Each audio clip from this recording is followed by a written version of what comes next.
I'm citizen spokeswoman Ruth Wasserman Lande. Today is August 28th, 2024. This is the daily briefing of the Israeli Citizen Spokesperson's Office. We are live on Instagram, X, YouTube, and LinkedIn, and available afterwards wherever you can get your podcasts. Please start submitting questions in the chat, and as always, like and subscribe to help us reach a wider audience. Today is day 327 of the October 7 war. You've all heard the good news. Israel brought another of our hostages home from Hamas terror dungeons. Qaid Farhan al-Qadi is a Muslim Israeli who was cruelly held 326 days by Hamas. Some were surprised to hear Muslims in Gaza hold Muslim hostages. The Jewish state risks soldiers to rescue them. Hamas claims that it is the Islamic resistance movement. Hamas also says that it's fighting against the Jews for the Muslims. A little bit embarrassed by the rescue, Hamas now claims that Qaid was unintentionally held hostage for 11 months, yes? Hamas are cynical liars. Everyone knows that Hamas are savage killers. They simply do not value human life. The idea that Hamas wouldn't kidnap Muslims from Israel is absolutely ridiculous, when the same Hamas regularly endangers the lives of Palestinian Muslims in Gaza by hiding amongst them and using them as human shields. Qaid is one of many Muslims kidnapped, wounded, and or murdered by Hamas on October 7th.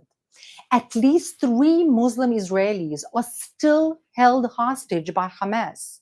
Hisham Sayed is a mentally handicapped young man held by Hamas for almost an entire decade.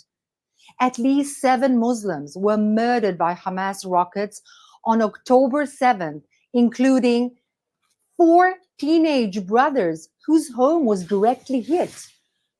At least 19 Muslims were murdered by Hamas terrorists, executed by Hamas death squads in kibbutzim, driving on the roads and at the beach. Fatma El-Talakat, mother of 9, was on her way to work. Despite her religious head covering, the hijab, clearly identifying her as a Muslim woman, she was shot 40 times by Hamas terrorists. Many Muslim Israelis risked their own lives to save innocent people from Hamas on October 7th. Osama Abu Assa, a security guard at the Nova Music Festival, was murdered, protecting young festival goers hiding in a bomb shelter. He thought Hamas wouldn't kill him because he was a Muslim. Minivan driver Yusuf El-Ziadna risked his life to rescue Nova festival goers. He saved 30 people by driving through Hamas gunfire. His cousin was sadly murdered while doing the same thing. Many Muslim Israelis risked their own lives in order to save the lives of innocent Israelis. After his rescue and reunification with his family, Qaid received a call from Israel's Prime Minister, sharing how happy all of Israel is to have him safely back home. While Israel fights to preserve life, Hamas sanctifies death. While Israel is literally breaking Hamas in the Gaza Strip, there is still a long way to go in order to eliminate it completely as a threat. At the same time, there are 6 more fronts in which Israel is fighting. Hamas and the Islamic Jihad in the West Bank, Hezbollah in Lebanon, Shiite militias in Syria, Shiite militias in Iraq, the Houthis in Yemen, and Iran itself. Israel is fighting for its survival against enemies that want to eliminate and destroy it. The Islamic Republic of Iran wants to light the Middle East on fire and simply watch it burn. The West Bank, the Judea and Samaria hills surrounding Jerusalem and overlooking Tel Aviv, serve as a launch pad for multiple attacks against innocent people in Israel. Last week, a Hamas suicide bombing was narrowly averted in Tel Aviv. Countless lives could have been destroyed. Last night, Israel's security forces carried out counter-terror raids to prevent the next murderous attack. One of the terrorists killed in the fighting was actually in prison until November, when Hamas demanded Israeli release him in exchange for releasing hostages. Think about it. Israel is doing all it can to release those held by Hamas, as well as the remains of those who were murdered by the terrorist organization, so that they can be brought to respectful burial in Israel with their families. In fact, Israel is trying to prevent the next October 7th from whichever front, while Hamas is trying to guarantee yet another October 7th. Israel fights for never again. Hamas fights for again and again and again. Let's take some questions now from our audience watching live on social media. Questions for you today, Ruth. We have a lot of questions for you today. Ruth. The first question comes from Ali, who asks, the Iranian ambassador to Lebanon, Dr. Montana Amani, was rumored to have fled to Israel. Why would he do that? Well, first of all, we do not have a confirmation on the fact that he did, in fact, flee at all, or to Israel in particular. Had we had that kind of confirmation, of course, it would be better for his own health and survival for us not to mention it at all. But in fact, there is kind of a recurring event amidst the elite of the Islamic Republic of Iran, turning against their own leadership because of what it is doing and because they are fed up with what is happening in Iran itself.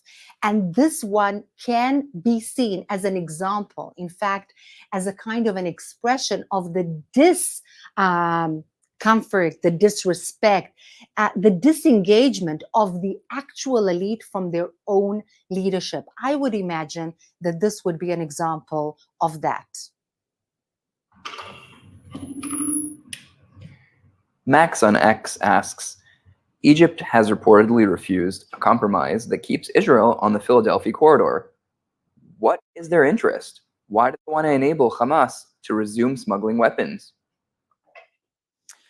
So Egypt has been actually following a kind of a dual policy.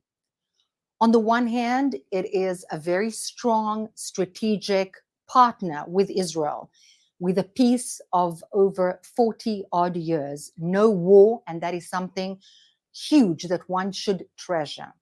On the other hand, we saw when the IDF entered the Rafah region, and in fact went closer to the Philadelphia line, that there were endless tunnels going from the Gaza side of Rafah into the Egyptian side of Rafah. And this kind of number of tunnels and the width of the tunnels and the length of the tunnels simply cannot be overlooked or a little thing that the government or the regime in Egypt did not okay, which means, in fact, that a green light was given.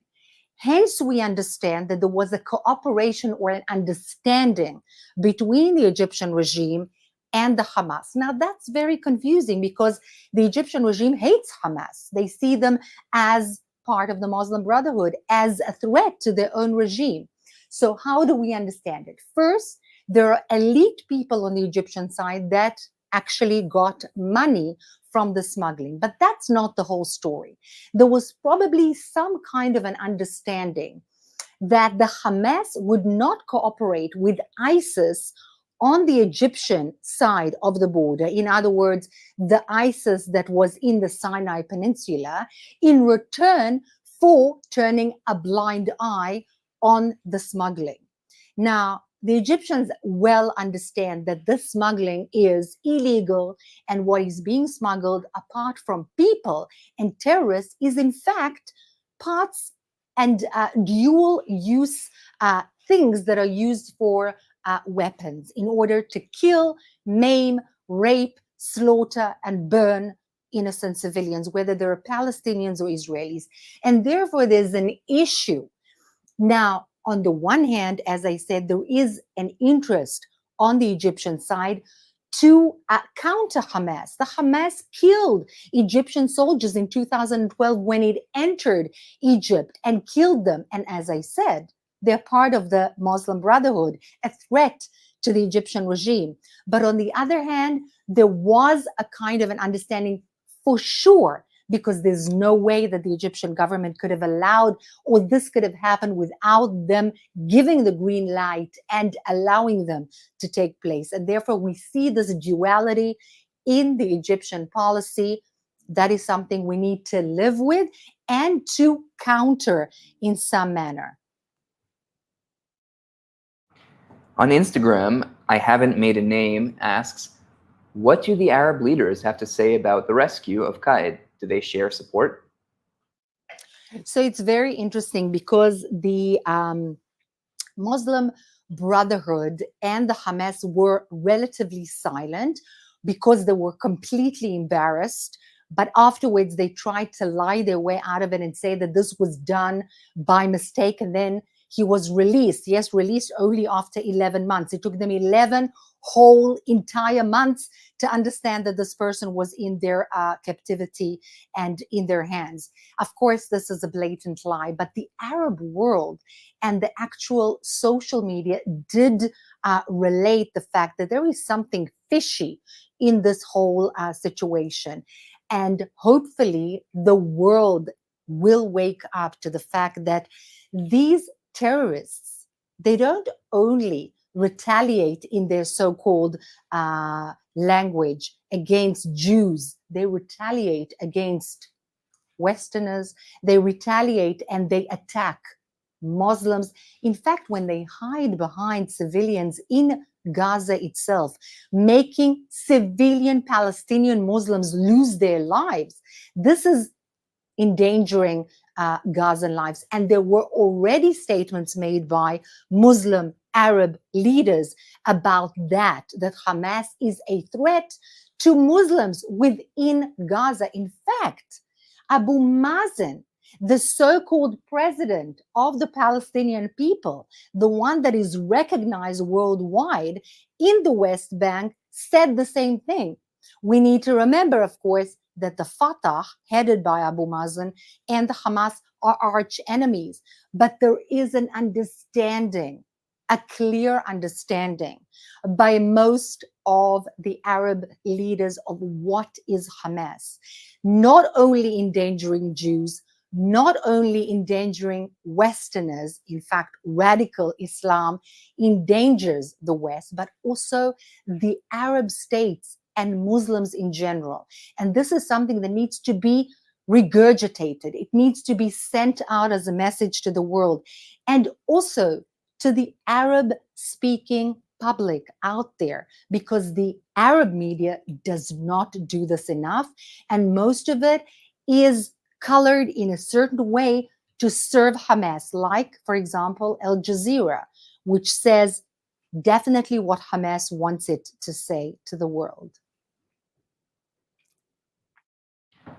We have a number of questions about citizen spokesman Elon Levy's appearance on Al Arabiya. Are the Saudis really cracking down on radical Islam and working towards normalization?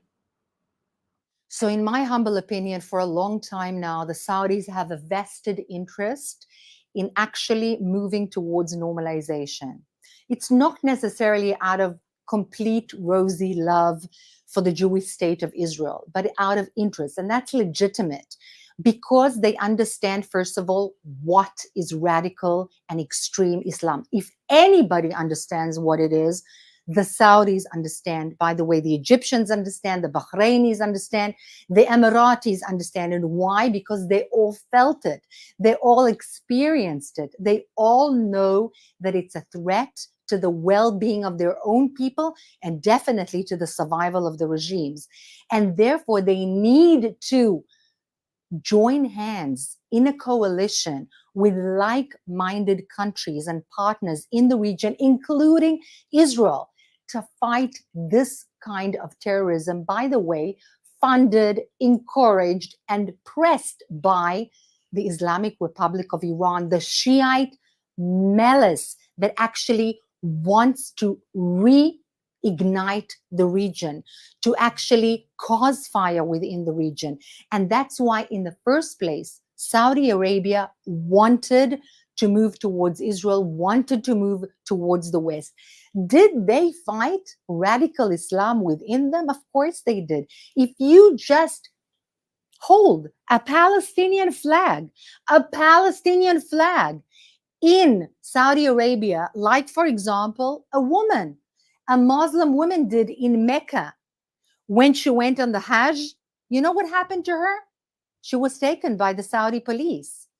In the United Arab Emirates, if you say anything or you demonstrate for the Palestinian cause, you're shut down. You're moved out of the country, like one of the students that did so recently in the United Arab Emirates. Why is that? Because they hate Palestinians? No, because they know that if they allow extremism, if they allow radicalism, if they allow the terrorists and the extremists to take ownership of the Palestinian issue and take it hostage for their own purposes, their own radical purposes, their own extremism, in order to sabotage the peaceful society, in order to sabotage the well-being of general public, they stop it right there without asking questions.